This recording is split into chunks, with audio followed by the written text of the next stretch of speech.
Bonsoir mesdames, mesdemoiselles et messieurs, bienvenue à ce journal dont voici les principaux titres. Le président de la République reçoit un message de l'émir du Koweït portant sur les relations bilatérales et sur les questions d'intérêt commun.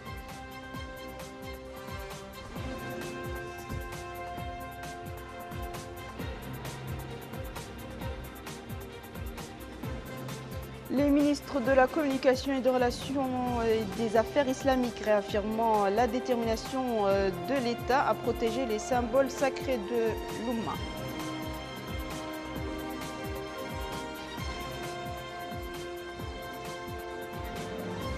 Les procureurs de la République apportent des précisions sur les raisons du décès d'Ahmed El Hamoud. Merci mesdames et messieurs de vous joindre à nous. Nous ouvrons ce journal par cette audience que le président de la République, M. Mohamed El Abdelaziz, a accordée aujourd'hui à son Excellence M. Adan Abdallah El Ahmed, ambassadeur de l'État du Koweït dans notre pays. Le diplomate koweïtien est porteur d'un message de l'émir du Koweït, son Altesse Cheikh Sabah El Ahmed Jaber Al Sabah, relative aux relations bilatérales et aux questions d'intérêt commun. Les ministres de la Communication et des Relations avec le Parlement et son homologue des Affaires islamiques et de l'enseignement originel ont appelé aujourd'hui au calme et au retour des jeunes manifestants à leurs établissements et lieux de travail et à laisser aux autorités compétentes le soin d'accomplir leur travail. Ces précisions sont intervenues suite aux manifestations qui ont eu lieu ce lundi au niveau de la capitale en protestation à l'acte de profanation du Saint-Coran commis par des inconnus dans l'une des mosquées de la Mourata'a de Tayaret à Nouakchott. Babacar Ndiaye. En réaction à la profanation du Saint-Coran perpétrée hier soir à Tayaret, le ministre de la Communication et des Relations avec le Parlement a mis en garde contre l'instrumentalisation de cette affaire. Les pouvoirs publics assumeront leur responsabilité entière dans la garantie de la sécurité et le traitement de cette question avec fermeté et sérénité, a assuré Maître Sidi Mohamed Ould Maham, ajoutant qu'une enquête a été ouverte en ce sens pour mettre la lumière sur ce sacrilège. Le ministre de la Communication et des Relations avec le Parlement a aussi indiqué que l'État va tout mettre en œuvre pour assurer la protection des symboles sacrés, l'ordre et la sécurité des biens et des personnes. Rien ne sera toléré par rapport à ces questions, a-t-il dit. Maître Sidi Mohamed Ould Maham a par ailleurs invité les médias à traiter cette affaire avec objectivité et professionnalisme. De son côté, le ministre des Affaires islamiques et de l'enseignement originel a rappelé la nécessité d'allier la foi dans l'entreprise de tout acte ou mouvement. Il a souligné dans ce sens que la profanation du Saint-Coran est une apostasie qui requiert l'application de la charia à l'encontre de son auteur. Le ministre des Affaires islamiques et de l'enseignement originel a précisé également que sur instruction du président de la République Mohamed Ould Abdelaziz, les autorités nationales œuvreront à protéger les symboles sacrés, soulignant la grande attention accordée par les autorités à l'islam et aux invariables religieuses de l'Oumma. Il a enfin indiqué que le musulman ne doit pas agir sans prendre conscience au préalable de l'avis religieux sur son acte. Au cours de ces manifestations, un jeune homme est décédé. Il s'agit d'Ahmed El Hamoud. À cette occasion, le procureur de la République est revenu sur les causes du décès, précisant que l'autopsie par le médecin légiste pour déterminer les mobiles de cette mort indique que le décès est survenu suite à une suffocation. Le procureur de la République a ajouté que sur demande de la famille du défunt, une deuxième autopsie sera faite. Restons toujours dans le même sillage. Suite à l'acte odieux perpétré par certains criminels dans une mosquée de Nouakchott, la haute autorité de la presse et de l'audiovisuel, APA, a rendu public aujourd'hui un communiqué dans lequel elle a demandé aux médias de faire prévaloir le professionnalisme, l'intérêt du pays et le sens de la responsabilité dans la couverture des événements. La APA exhorte ainsi la presse audiovisuelle, écrite et électronique à s'armer de professionnalisme dans le traitement des informations relatives à cet événement, d'éviter les rumeurs et tout ce qui est de nature à exacerber la situation ou à favoriser les tensions. Actualité parlementaire dans ce journal, la Commission des affaires économiques et de la planification du Sénat s'est réunie aujourd'hui sous la présidence de M. Mohamed Mahmoud El Hamma Khattar, son président, en présence du ministre des Affaires économiques et du Développement, M. Sidi Ould Tah. La réunion a été consacrée à l'examen de 2 projets de loi, dont le premier porte sur la ratification de l'accord de crédit signé le 19 janvier 2014 à Nouakchott entre notre pays et le Fonds arabe pour le développement économique et social FADES, portant financement du programme d'appui des projets et des infrastructures du secteur des petites et moyennes entreprises en Mauritanie, et le second sur la ratification de l'accord de crédit signé le 15 décembre au Koweït entre le gouvernement de la République islamique de Mauritanie et le Fonds arabe pour le développement économique et social, portant financement du projet d'alimentation en eau potable et de développement des oasis dans les zones rurales. La Commission élaborera des rapports détaillés sur les 2 projets de loi en question pour les présenter à une session plénière qui se tiendra ultérieurement pour les discuter et éventuellement les adopter. Démarrage aujourd'hui à Nouakchott des travaux d'un atelier sur la revue du portefeuille des projets financés par la coopération allemande en Mauritanie. Cet atelier profite aux représentants de plusieurs départements ministériels. Aminata Khan. Passer en revue l'état d'avancement des projets en cours et les nouveaux projets, c'est dans ce contexte que s'inscrivent les travaux de cet atelier. Ainsi, les participants à cette rencontre vont débattre de plusieurs questions relatives aux projets financés par la coopération allemande pour ensuite identifier les points faibles et formuler des recommandations à même de garantir la réussite de ces projets. Présent à cette occasion, le ministre des Affaires économiques et du Développement, M. Sidi Oulta, a souligné l'importance de l'appui précieux qu'apporte l'Allemagne à notre pays dans tous les domaines vitaux. Il a ajouté que cette évaluation concerne 8 projets financés à hauteur de 22 milliards d'ouguiya par la coopération allemande portant sur la bonne gouvernance et le développement durable. Quant à la chargée d'affaires à l'ambassade de la République fédérale d'Allemagne à Nouakchott, Mme Carola Müller, a pour sa part souligné l'importance qu'accorde la coopération allemande à cette rencontre et exprimé toute sa satisfaction pour le niveau de la coopération multiforme entre les 2 pays. Et ça reflète, si on devrait encore le souligner, comment nous tenons à cette coopération. C'est le noyau dur de notre relation, bien sûr politique, culturelle, de sécurité, c'est aussi important, mais nous jouissons d'une coopération économique de longue date, très fructueuse. Les discussions et échanges permettront sans doute d'améliorer la qualité des projets en vue de pérenniser les résultats des interventions menées par la République fédérale d'Allemagne dans notre pays.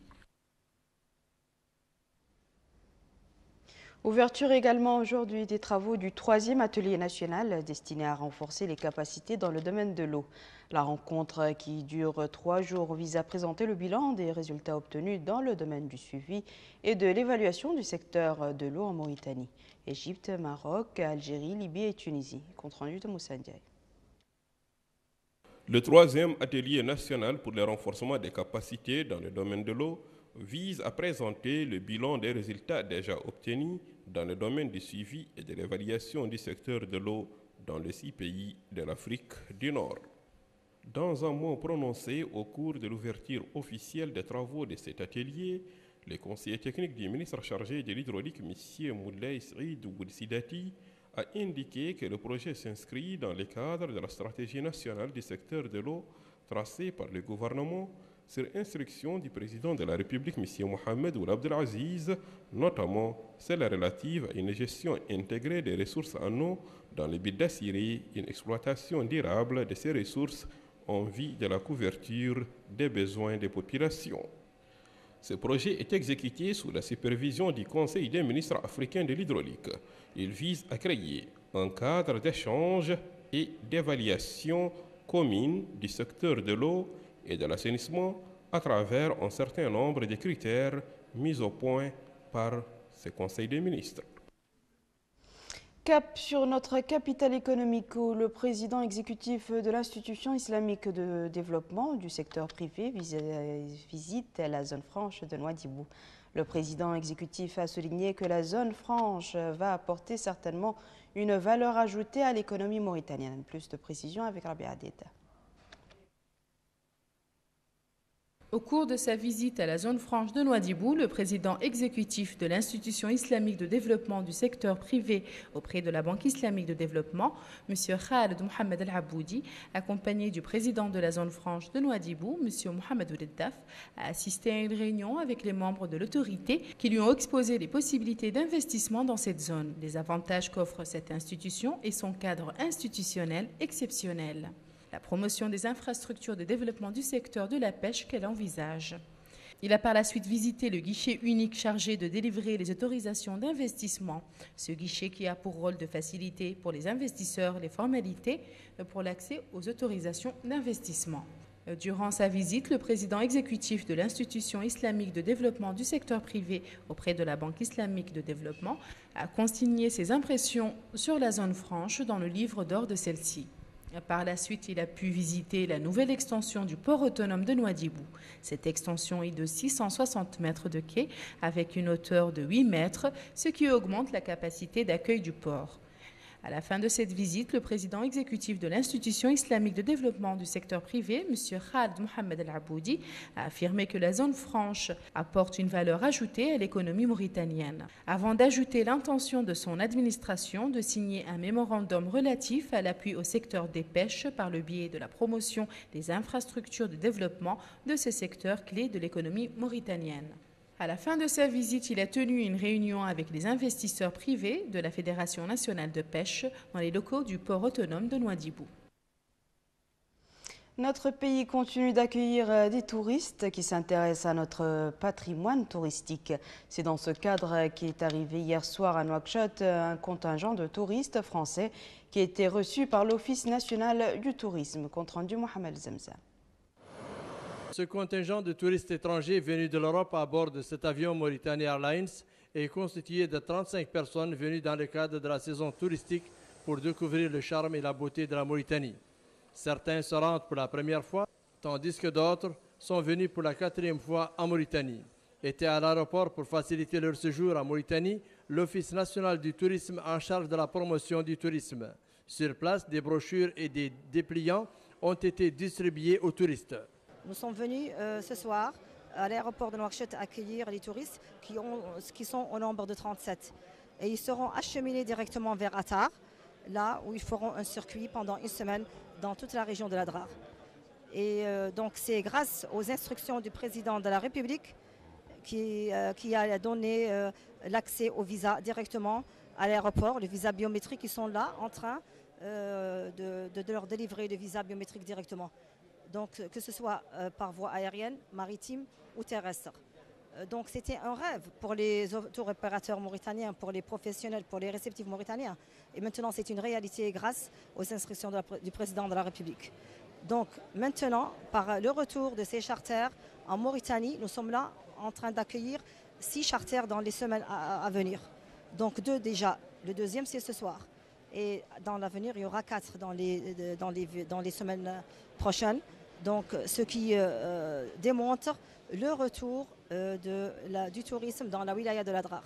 Grâce aux efforts et aux instructions du président de la République, son Excellence Mohamed Abdelaziz. À l'aéroport de Nouakchott, les structures de l'État, notamment ceux liés aux documents sécurisés, ont mis en place un guichet pour l'obtention du visa aux visiteurs. Ces groupes de touristes se rendront en Adrar pour découvrir le potentiel touristique de cette zone. En ce qui me concerne, je suis là pour 15 jours, pour une randonnée donc, dans la région de l'Adrar, la Vallée Blanche, et je crois que nous sommes un groupe d'une petite dizaine de randonneurs. C'est la deuxième fois, j'étais venu déjà il y a 7 ou 8 ans, pour une randonnée aussi dans le désert, dans le massif de l'Adrar aussi, de Chinguetti à Tergit. Alors actuellement, le départ sera de Chinguetti aussi, pour descendre vers le sud, puis tourner vers l'ouest et revenir sur Tergit. Cette dame se rend en Mauritanie pour la 4e fois et livre ici son témoignage. C'est la 4e fois que je reviens en Mauritanie. Je suis venue il y a 10 ans, je crois, et pour le festival de Walata, au mois de janvier, oui, et le festival de Ouadane il y a 2 ans. Et sur le plan sécuritaire, comment vous trouvez la Mauritanie ? Je pense qu'il n'y a plus de soucis maintenant. Je pense que on nous a dit que ça avait bien progressé et que normalement il n'y avait aucun souci, donc c'est la raison pour laquelle je suis revenue. Ce groupe est accompagné par un guide dont la mission est de faciliter à ces touristes leur séjour à Nadra. On est très content du retour du tourisme en Mauritanie et surtout des efforts qui ont été faits par le gouvernement mauritanien, surtout dans le domaine de la sécurité. Et on voit que la sécurité est là parce que les touristes sont là de retour. Et l'Adrar en a besoin de ce tourisme qui a développé beaucoup de familles et beaucoup de sociétés, des aubergistes, des chameliers, des guides et même des commerçants qui étaient là. Donc tout le monde était arrosé par le secteur du tourisme. Et surtout avec ce rôle qui a été joué par le ministère du Tourisme et par l'Office national du tourisme qui a parlé de la Mauritanie dans beaucoup de stands dans le monde. Et surtout en faisant la publicité et la promotion de la destination par la distribution de brochures et surtout par leur accueil chaleureux. Cet avion, à bord duquel se trouvent 35 personnes, est venu s'ajouter aux autres charters qui ont déjà enregistré leur présence sur le sol mauritanien. Les participants au Forum de la démocratie et de l'unité organisé de vendredi à dimanche par l'opposition estiment nécessaire la mise en place d'un gouvernement consensuel en vue de la présidentielle, selon le rapport final de la rencontre qui a aussi rassemblé des organisations de la société civile, de syndicats et de jeunes proches de l'opposition. Ce gouvernement doit être investi de larges pouvoirs qui garantiraient l'efficacité de son action et la neutralité effective de l'administration. Et si ces conditions sont réunies, la présidentielle peut constituer l'occasion de sortie de crise pour le pays, d'après le document lu durant la cérémonie de clôture du forum. Actualité sportive à présent, les joueurs de l'équipe nationale de football, les Mourabitoun, ont effectué leur première séance d'entraînement cet après-midi au stade olympique. L'objectif est de préparer les éléments de l'équipe pour la rencontre amicale internationale contre le Niger le mercredi 5 mars, ici à Nouakchott. Bouakar Baylaba. Jour J-2 du match amical international Mauritanie-Niger. Pour être au top, les Mourabitoun ont effectué une séance d'entraînement cet après-midi au stade olympique de Nouakchott. Les locaux et les expatriés étaient là, sauf Bilal Sidibé, Seydou Mbodj et Karamoko Traoré, qui rejoindront le groupe ce soir. Cette séance d'entraînement a été supervisée par le sélectionneur national Patrice Neveu, entouré de son staff technique. Pendant 2 heures, les coéquipiers de Dominique Da Silva ont effectué plusieurs formes d'échauffement, étirements, courses de vitesse, jeux de passes courtes. Autant de gestes imposés par Patrice Neveu qui n'oublie pas de mesurer l'importance de ce match amical international. Pour nous, surtout l'occasion de préparer le premier match important, je dirais qu'on a contre l'île Maurice. Et aussi, je l'espère, au public de découvrir les joueurs qui vont porter pour la première fois au pays, en tout cas le maillot mauritanien. Certains éléments de l'équipe nationale n'ont pas manqué de souligner la confiance et la sérénité qui règnent au sein du groupe à 2 jours de cette rencontre. Là d'abord, aujourd'hui c'est le premier jour de l'entraînement. Et là on a un match qui est important malgré c'est la journée FIFA et tout. Donc on a nos nouveaux joueurs et pas nos nouveaux joueurs, les expatriés, ceux qui n'ont jamais joué en Niger avec le public mauritanien, qui doivent découvrir le public mauritanien. Inch'Allah, on espère tous tout donner et faire le meilleur avec le coach travail aux entraînements et bien préparer le match Inch'Allah pour prendre la victoire Inch'Allah. On se prépare bien, là c'est le premier entraînement, ça va bien se passer et ça va être une très bonne rencontre. On va tout faire pour faire un bon match dans notre pays et devant notre public, il va y avoir du monde, donc on est tous très contents de représenter notre pays et on va tout faire pour que ça se passe bien.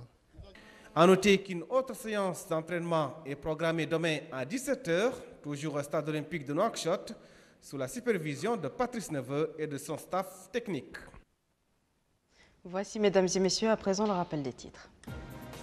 Le président de la République reçoit un message de l'émir du Koweït portant sur les relations bilatérales et sur les questions d'intérêt commun.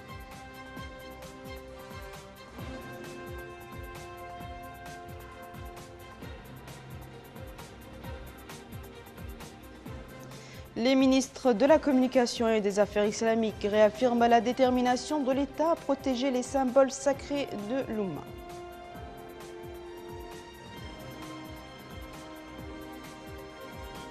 Le procureur de la République apporte des précisions sur les raisons du décès d'Ahmed Hamoud. C'est la fin de ce journal, mesdames et messieurs. Merci à vous de nous avoir suivis. Merci de votre fidélité et à la semaine prochaine, Inch'Allah.